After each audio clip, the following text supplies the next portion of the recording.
Boop. Happy Tuesday. Today is Tuesday, February the 2nd, Groundhog Day. So if it feels like you've been here before, there you go. Anyway, today's daily Bible readings come to us from Psalm 35, 1 through 10, Numbers 22, 22 through 28, and then 1 Corinthians 7, 32 through 40. And I'm going to stay with Numbers again because I promised you yesterday that the story of Balak and Balaam and the children of Israel, that hilarity would ensue. And we're going to get there. So this next part of the story is basically about Balaam having this horrible commute. So yesterday's scripture, Balak comes to him and is like, hey, there are these people called Israel and they're all over the place and I'm kind of worried about them. They're strangers, they're strange people. They somehow got in the country and I don't want them here and they're going to, eat us out of house and home. All the things that people usually, say and worry about when they're really afraid of strangers. And so he calls upon Balak to curse them, right? Because he's like, I know you're really good at cursing people, so blah. If you could do that, that'd be cool.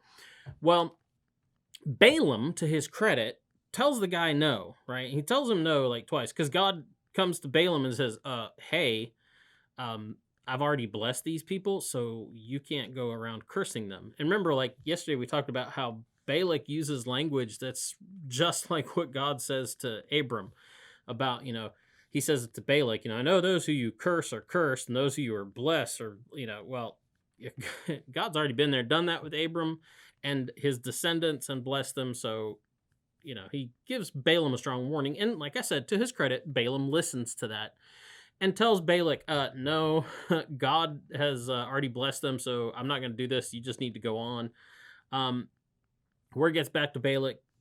He's not really happy with that. His messengers come back a second time, and a second time, Balaam says no. It's like, and he even says, like, the Lord my God has told me no. So he has a good, decent fear of the Lord, apparently, and tells them no. But he also says to them, just stay here until I hear something. Maybe I'll hear something else from the Lord.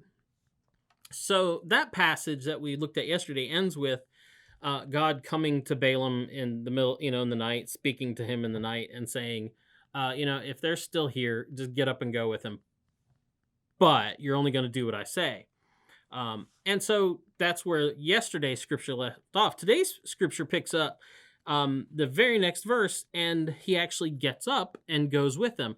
Now, here's where it's a little odd. And we get these places in the Bible sometime. Let's just be honest and forthright with it, where it doesn't quite stay consistent, right? So God just told Balaam in verse 21, like, if they're still here in the morning, get up and go with them, but only do what I say.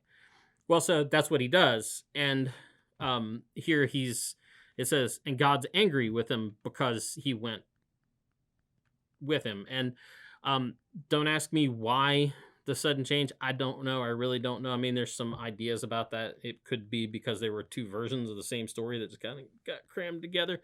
And that's a good chance that this might be that way because, if you're putting the Bible together and you have these texts, how do you decide? So anyway, but that's for a whole nother discussion. Anyway, so here he gets up and he gets his coffee, and puts it in, takes time to make himself a little pour over.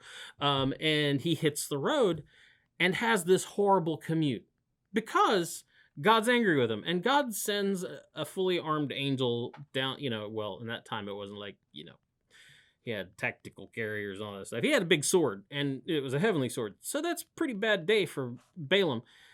But here's the thing. Balaam can't see this angel. And the angel comes and blocks the road. Balaam can't see it, but his donkey can, which says something. Balaam is supposed to be wise and have this communication with God, and he can't see this thing that the donkey sees as being blatantly obvious. There's an angel with a sword standing in the middle of the road ready to cut us both down. So the donkey's a good donkey, right? He's got hazard avoidance system built in, and he goes off the road down in the field. Balaam is really irritated with this and takes it out on the donkey, beats the donkey. Donkey gets back on the road. Well, the angel's like, I see. And so the angel goes down the road and blocks the road where it passes between two walls, we're told. And so once again, the donkey's hazard avoidance system kicks in, and he goes around and he swaps a little paint with the wall, except it's like the paint is the skin off of Balaam's leg. So Balaam's really irritated now and proceeds to just beat the snot out of the donkey again.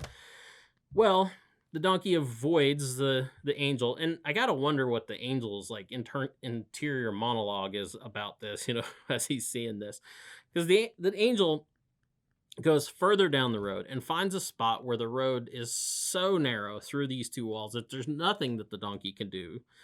The hazard avoidance system kicks in, but all it does is put on the brakes and the donkey lies down. Balaam has just lost it now. This the third time, and he just proceeds to whip the donkey. And that's not funny, but here's where it gets funny, because the donkey speaks. The great thing is, if you read this in the King James, it just has this great line, and lo, the ass spoke, which gives hope to preachers everywhere every Sunday that even we too can say something worthwhile. But so the donkey speaks. The thing that gets me about this, and the donkey rightly is standing up for itself. The donkey's like, why have you done that? What have I done to you? And I think it's because the donkey legitimately can't understand that Balaam doesn't see this angel in the middle of the road. He's like, do you not see? Why are you beating me? I'm trying to do you a solid.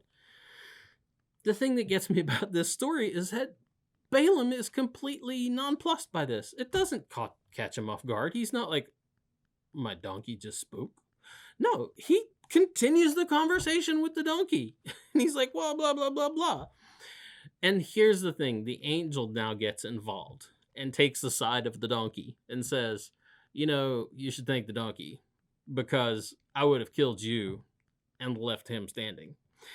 So I'm going to leave the rest of the story to you to read. It's a great story. You should read it. Because Balaam shows up and Balak thinks he's going to get what he ordered and doesn't get what he ordered. So anyway, but donkeys can speak. Have a good day. We'll be back tomorrow with another DBR. Boop.